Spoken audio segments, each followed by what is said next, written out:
I can't believe it took me this long to do an anime on this channel.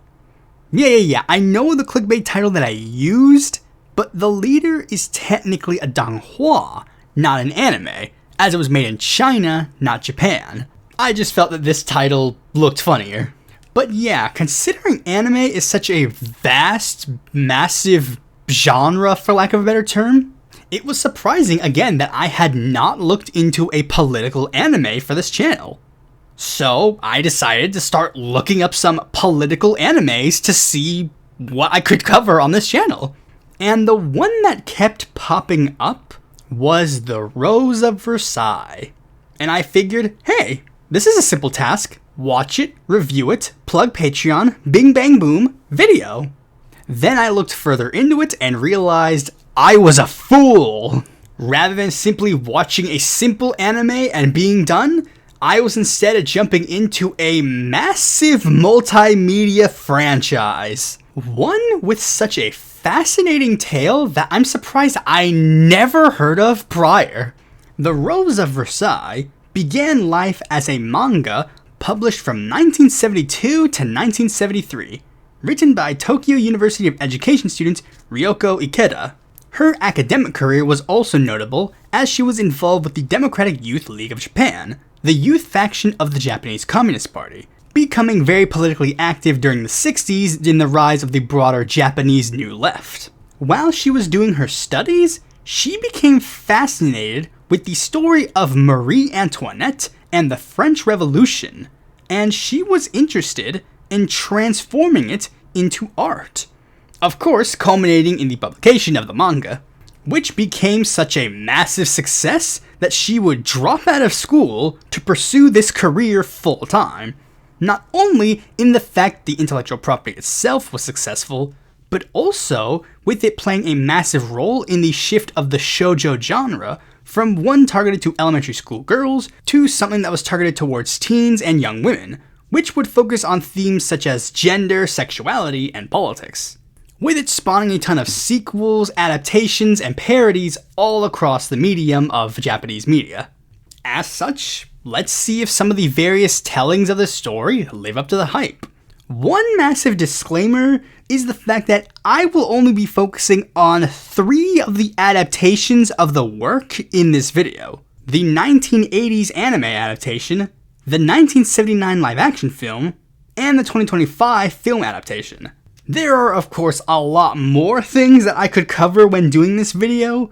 A 1987 animated film that I can't find anywhere, a sequel to the original manga about Napoleon's reign of France, the lost alternate finale to the anime series, the many musical stage adaptations that don't have any subtitles. Heck, I'm not even really covering the original manga. I'll be reading it on my own, but I won't be covering it in this video. These adaptations were just the easiest to find and go through fully without any major issues. And another obvious disclaimer is that this will go into spoilers for the story. I'll try not to spoil it too much because I would recommend for you all to check this out for yourself. Otherwise, let's get into it. Running from October 10th, 1979 to September 3rd of 1980, the Rose of Versailles anime series is probably the most well-known adaptation worldwide. The story revolves around the life of Oscar Francois de Jarget, a fictional character that was loosely based on the soldier Pierre-Augustin Hulin. Oscar was the last daughter of the Jarget family, and her father, having a mental breakdown over not having a male heir, decides to raise this daughter as a son, even getting her a job as commander of the Royal Guards, where she ends up becoming a friend and confidant to Marie Antoinette. But through the tides of France that would eventually culminate into the French Revolution, Oscar goes through an evolution of their mindset, particularly through their interactions with many different people of various walks of life in France, from real-life historical figures like Hans Axel von Fersen and Maximilien Robespierre, alongside fictional characters that are used to represent elements of the French Revolution, like Bernard Chatelet and Alain de Soissons. One relationship in particular leads to a lot of evolution in her character, being the one with her servant and childhood friend, Andre Grandier, who's the only person who is really able to challenge Oscar, but is also the only one who seems to get her. Now, one thing that I know some of you might be saying, if you know a little bit about the history of this channel, is, well, this story isn't historically accurate, so you must hate this show. Well, aside from the fact that this show takes great pride in showing you that these particular elements of the show are very much not really historical fact, but it could just be a me thing, but from the way that this show was formatted, it kind of made me think, what parts of this show is historically accurate? And it encourages you to do a sort of fact-checking of it for yourself. And when you do those fact-checkings, you realize that there is a lot more elements of the show that are historically accurate than probably should be considering the main premise of this show. For example, after Marie Antoinette finally becomes queen, her and King Louis travel to a law school to hear a speech singing the praises of the monarchy. And while there, Louis asks, "Who is this brilliant young man giving this speech?" And is met with, "Well, that's Maximilien Robespierre." And while watching it, my jaw dropped, considering I knew how this story ended, so I was thinking, there's no way this is real, right? And then I looked it up. No, this was 100% real. The one that really surprised me specifically was the character of Jean. It wasn't until we got to the Affair of the Diamond Necklace story arc in the anime, and I looked into that, I realized, wait, she's real?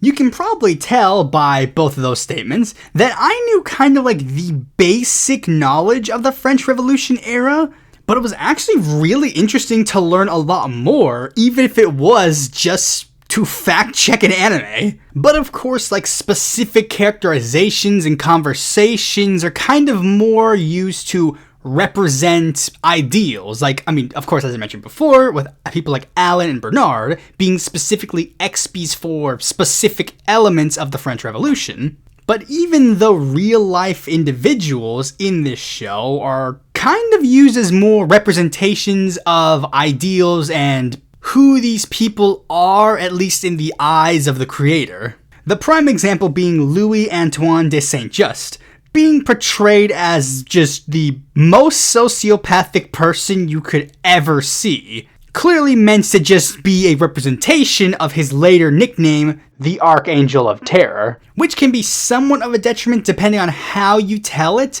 but again, given the fact that this is a anime, it kind of does make it more acceptable, I guess. Speaking of representation, the one thing that I was actually surprised about when watching the show was the fact that Marie Antoinette was portrayed very positively. Given the fact that the creator is a communist, I figured that she'd be portrayed in a lot more of a negative light. But she actually decided to do something very interesting with her. Due to the biography that Ikeda took inspiration from, portraying Marie Antoinette as a common person with an accidental encounter with fate, Marie is actually portrayed with a lot more complications.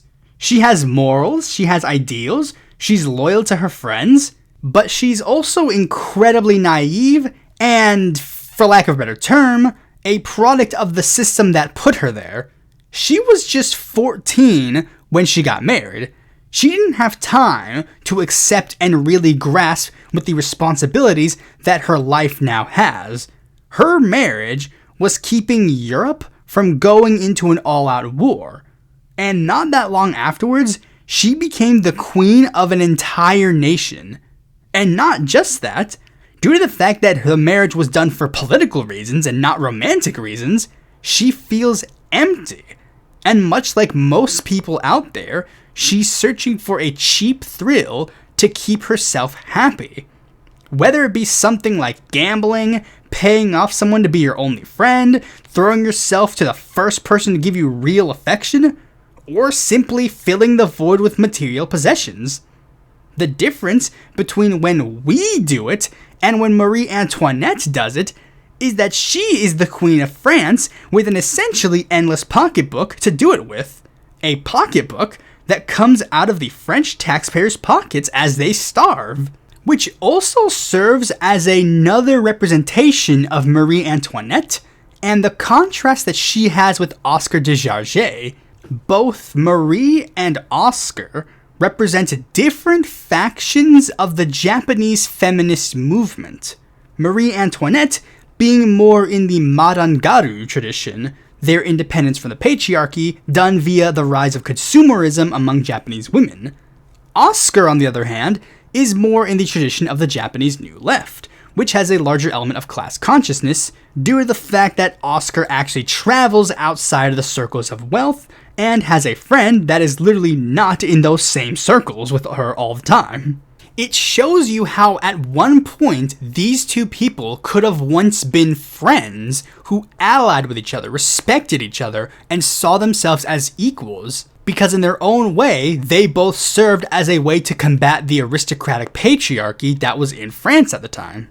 But these two lived such vastly different lives that you can see why these two started drifting away. Since Marie Antoinette's opposition to the system was not necessarily true opposition to the system, she was able to be swallowed up by it. It gives you an understanding of why Marie Antoinette fell in that position, but also shows you why that ultimately didn't matter. Meanwhile, Oscar becomes massively radicalized further away from this aristocratic system. The first drift of Oscar's radicalization coming from an episode where Oscar sees an aristocrat shoot a poor child without so much as a sweat, getting so mad that Oscar challenges him to a duel. And despite the fact that at this point Oscar's already started to become critical of elements of the aristocracy and knows that this guy specifically is 100% bad,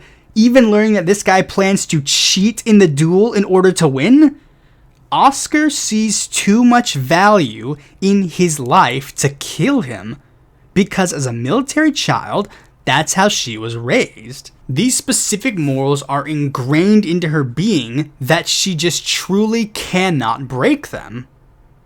But then later on, she sees those very same aristocrats and military members then decide that on a massive scale, they will kill the people of France to uphold the system that they have. But due to the moral lessons that those same people taught Oscar, that leads Oscar to want to defend the poor against the same aristocracy. And after Oscar learns that that morality only goes so far, Oscar is able to shift their morality against them. It's a very compelling story that, again, I would recommend you watch if you haven't already. You like classic anime? You like historical fiction? You like badass female leads? This show is perfect for you.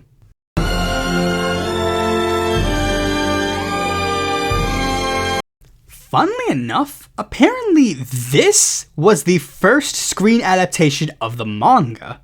A interesting development, to say the very least. A live-action film directed by Jacques Demy, which had the job of condensing a story that was told excellently in 16 hours to 2 hours. Did it do a good job with that task? You've gotta be fucking kidding me! That's how it fucking ends?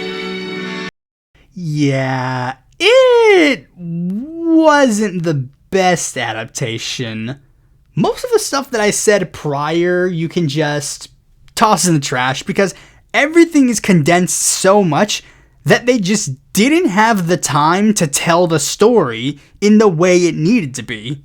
Much of the early arc in the show is changed so that now Oscar only becomes a royal guard after Marie Antoinette becomes queen, whereas Oscar was a royal guard even before Marie became a member of the royal family. Oscar's first job was literally to escort Marie Antoinette to Louis for marriage. Now, I get it, yeah, an adaptation, especially one that's just a movie and not as long as a TV show, will have to make some reductions. But the problem is, they made really weird choices on what to reduce in this adaptation. One of the biggest criticisms that a lot of people have with this adaptation is the portrayal of Oscar. Many fans arguing that she was portrayed too feminine and not as androgynous as in all of the other adaptations. Now, I didn't necessarily have a problem with that per se. I mean, in the movie, Oscar's not portrayed as some kind of military savant. But there is one important aspect of her character that very much does get removed in this adaptation. Remember that arc that I told you where Oscar has this deep philosophical feeling in regards to killing someone as evil as that aristocrat who murders a child for fun? Well, for one, they remove him killing a child and just have him speak ill of the poor after watching another prominent character death in the story. But my biggest problem came from when Oscar challenges him to the duel. Because when that duel happens, Oscar just shoots him dead.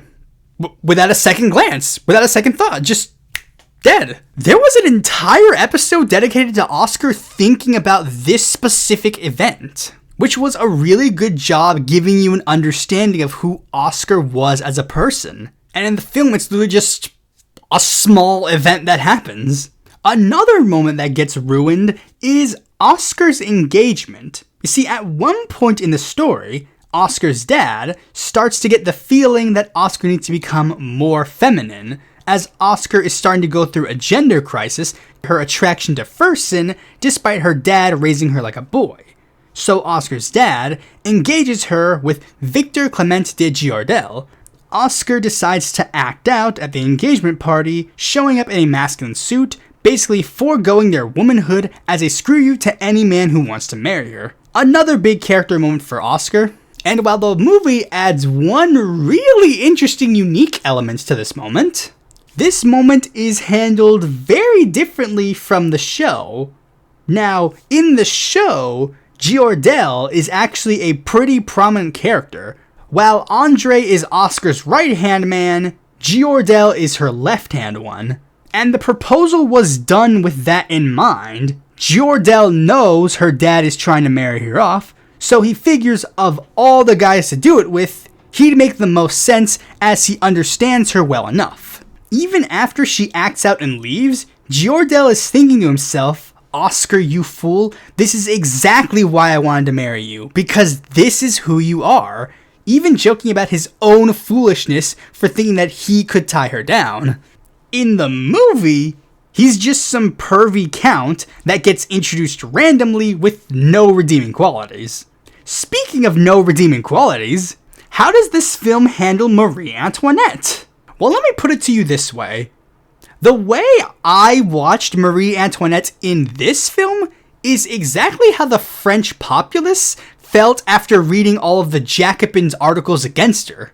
While the show allows us to peek behind the caricature, but also show how the caricature happened to come, in the film, Marie Antoinette is just some rich elitist. In the show, the two are longtime friends who drift further apart due to various factors regarding France's political situation. Oscar leaving the Royal Guard is supposed to be something reluctant and due to confusion in regards to multiple factors.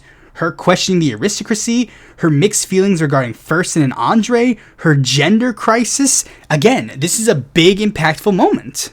But in the film, you don't get that vibe at all. And to round out the character assassinations, let's talk about Andre. Andre goes through a massive character arc in the show that just doesn't exist in this movie. Andre originally started out as basically 100% loyal to Oscar with no ifs, ands, or buts. And there's many reasons why he felt like he has to. Romantic feelings, the fact that Oscar literally puts her life on the line for him very early on, and Andre does so much to keep earning Oscar's trust, even losing an eye to help Oscar. But soon, tension starts building between it. Most of it dealing with Oscar's initial hesitancy to be radicalized with the populace, whereas Andre is more open to it because he's lower class too. Even meeting up with a soldier in the National Guard, Alan, leading him to enlist there and become more connected to the lower class, as the National Guard was made up with lower class recruits who hated the crown. While there is a hint of it being Andre wanting to do it to be close to Oscar, who's transferred to the National Guard, over the course of this arc, you really see that it's the secondary reason for him doing it. In this film, Andre never enlists. He's just kind of there, and I guess is supposed to already be radicalized because he's poor? But all of the character stuff is just gone. Now, a lot of fans of the IP would say that a lot of these things could be overlooked, and this adaptation could be okay at the very least. Had it not been for the ending, massive spoilers ahead, last chance to turn back if you don't want to be spoiled. The massive climax of all of the adaptations is the storming of the Bastille, the first major victory of the French Revolution. As such, this becomes a major climactic battle in the show. There's been a lot of build up to this moment. Oscar, Andre, and the rest of the characters have all made their choices. They chose revolution, and that choice comes with consequences, as both Oscar and Andre perish while fighting to liberate France. It was a tense moment when I was watching it, and I loved it when it happened in the show. In this film, the storming of the Bastille is portrayed more like a protest march. Neither Andre nor Oscar came equipped for a battle, showing up like civilians, not playing any role in the active storming of the Bastille. And only Andre dies. Some even calling out his death especially, as it's portrayed a lot more like wrong place, wrong time. But in the show, his death is also technically an accident, but it was a bit more dramatic in the show, and in the other adaptations, well, his death is also different and kind of fits more in the theme. But I'd actually argue Oscar's portrayal here is just worse. Oscar switching sides is supposed to be the thing that finally evens the playing field. Her military service is what helps them take the Bastille. She's able to whip her company into shape to actually provide military assistance to the people, who probably would have lost without it. Whereas in the film, she literally didn't have to be there at all, which is a great thing to say about the title character. So yeah, if you haven't pieced it together already, this adaptation was bad, like really bad. And honestly, I can't see how there would be any adaptation worse than that. A film that was intended to serve as a celebration of the 50th anniversary of the original manga. Missed the deadline by a couple of years, but hey, better late than never. This adaptation also being interesting, as it was also a musical.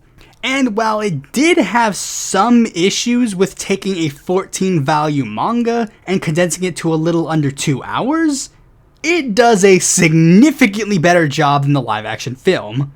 And it seems that the primary reason is that they stuck a lot closer to the original manga for the story. Most of the things that they reverted back to the original manga usually revolving around Andre, such as removing the sex scene between him and Oscar back into Oscar's room, rather than being in the middle of a forest, alongside having his sacrifice to Oscar being a lot more like it happens in the original manga. The oddest thing they chose to keep was Andre trying to poison Oscar because he believes that them being in heaven is the only way they will end up being together. But then again, the show's adaptation of Oscar and Andre's romance isn't entirely the best considering what they chose to replace the poisoning scene with.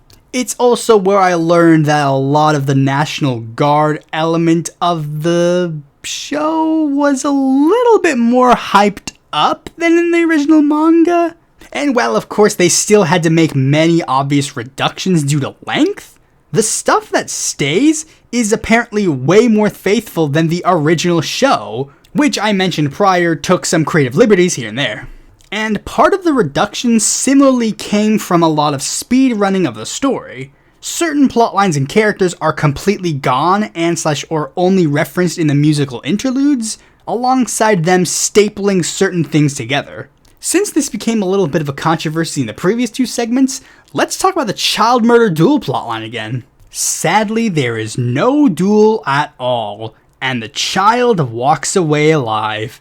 They instead use this scene to have the French people get mad at Oscar and Andre for trying to mediate the conflict, and have one of them bash Andre's eye in. That way they can get that part out of the way to get to the emo hair Andre section of the anime. And there are even some parts where it gets weird that there are parts in the film that seem weirdly skipped. Like, they seem to make a big deal about Marie Antoinette inviting Oscar, Andre, and Fersen to a tea party, and then they just don't show the tea party. I mean, I guess it's not that important, but normally when you introduce an element in a movie, you kind of are supposed to continue on that, right? But I think the reason why that wasn't really there is because this film wasn't made for people who are just getting into Rose of Versailles. As mentioned prior, this was made to celebrate the 50th anniversary of the original manga. This film, again, is not made for people who are just tuning in to Rose of Versailles. This is made for people who have already gone through at least one adaptation of Rose of Versailles. It's made to more be a medium to get to the important scenes. Like, they wanted the ability to animate the scene where Oscar leads the charge on the Bastille, but needed an excuse to do it, so they wrote an entire movie around it. And I mean, I can't necessarily blame them. An excuse to animate beautiful scenes like this to amazing music is good. I like that. All the musical interludes in this movie are amazing. I wouldn't be surprised if that was where they put a majority of their budget. And again, I wouldn't blame them. My personal favorite of the bunch being the song Anger and Pain. But again, the rest of the musical interlude segments are great, which serves as a specific love letter to those who like the stage adaptations, whether it be the ones that went through fully theatrical runs or the ones they had to perform in school. But very clearly, if you want to get into the franchise, you don't start with this one. Now, I know what some of you might be thinking as you watch this video. Wait, this is a Pride Month video? This video has barely anything to do with the LGBTQ movement. Could it be that you greatly misinterpreted what this anime was about and scheduled it to be on this slot months in advance, and it was too late to come up with a better Pride Month video idea that would be satisfactory to your viewers? And to that I say, fair point. Maybe we need another anime that better fits the theme of this month. One that's a little bit nostalgic for me. Thanks for watching this video. Be sure to like, comment, share, subscribe, and click the bell to notify when a future video of mine comes out. And if you want more content from me, consider supporting me on Patreon.